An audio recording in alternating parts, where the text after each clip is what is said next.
I'm Dan Rather. He's a young man defying his family for glory and a dream. Get ready for a wild ride. 48 hours right now.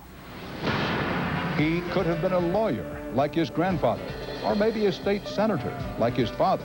But Chris Harris is going against his family's wishes. I can do anything I want. This is what I love. I'm scared to death he's going to get hurt. Chris is risking everything for a dream. Steve Hartman takes us for a ride on the wild side. Plus, Bob Moore has a stable job, a stockbroker. Radio Shack's 38.5-9 on 300,000. But he's got this crazy idea. I do not get it at all. There I come. Aaron Moriarty tries to find out. No, get up, Mom. Move. Will Bob survive his midlife crisis? And if your father named you Cash, Rope, and Tie, what do you think you'd grow up to be? Our whole family's competitive. It just is in our blood. Bill Lagatuda on these remarkable family ties, your wildest dreams. Dial 102, please.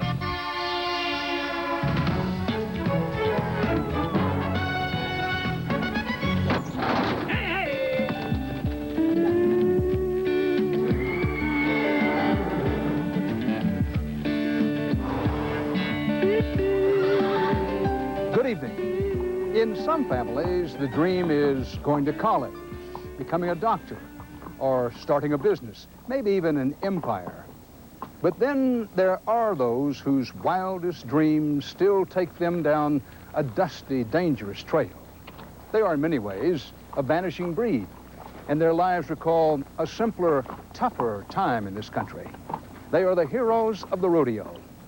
Young men and women holding on tight to old-fashioned values, in it for the glory and for the danger. But even among the most rugged of these young people, there are tender moments. Some have to defy their families for the privilege of risking life and limb. And as Steve Hartman now shows us, it can be mighty easy to get roped in.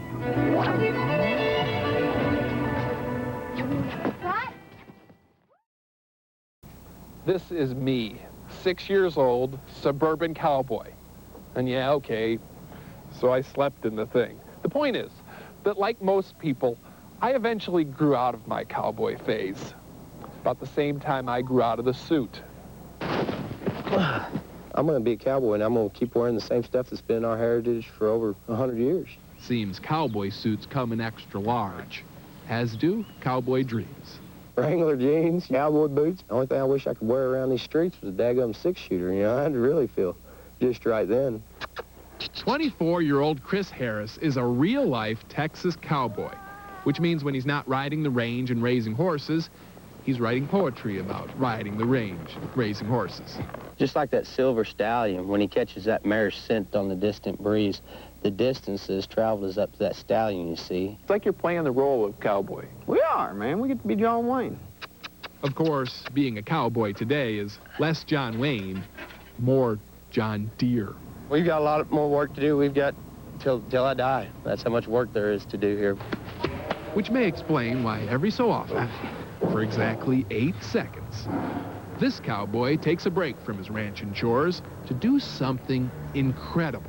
About 2 minutes, we'll be out on the wild side of life. Or, depending on your point of view, something completely insane. Let's go, boys. You're riding an animal that doesn't want to be rode. It doesn't want to have nothing to do with you. It doesn't like you. It's called bareback bronc riding, and if you can stand to watch, you'll see why it's one of the most dangerous sports in the world.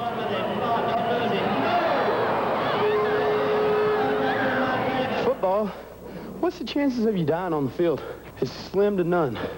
Very seldom happens. We lose a member a year doing what we do. You're putting your life on the line. It's in my heart, and I can't turn it away. His heart, maybe. His blood, definitely not.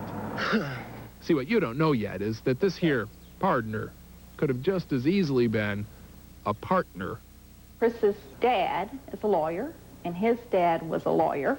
We would have loved for him to do that. Tammy Harris is Chris's mom. And for the record, his dad isn't just a lawyer. He's one of the most powerful state senators in Texas, and none too keen on bucking broncs. No. Hell no, because I'm scared to death he's going to get hurt. He tried to make me quit. You know, he said, you're not going to ride those anymore. I said, if you're going to live my life for me, you're not my father. This was the first rodeo they ever held. Which left his mother, attending every rodeo, begrudgingly. She used to bring a book to the rodeo. She would read a book. No, she wouldn't read it. She would just put it over her face so she didn't have to watch. But I had to be there in case I had to take him to the hospital, you know. Just be with us along the way. Thank you. Amen. Eventually, the Harrises did come around. Now they even help pay Chris's medical bills. And in rodeo, that's love. Aren't you worried that someday you might break your neck and not be able to ride anymore and end up singing sad cowboy songs? Yeah, I could get hurt. But I'm not going to let that destroy my life. I mean, you got a life to live it.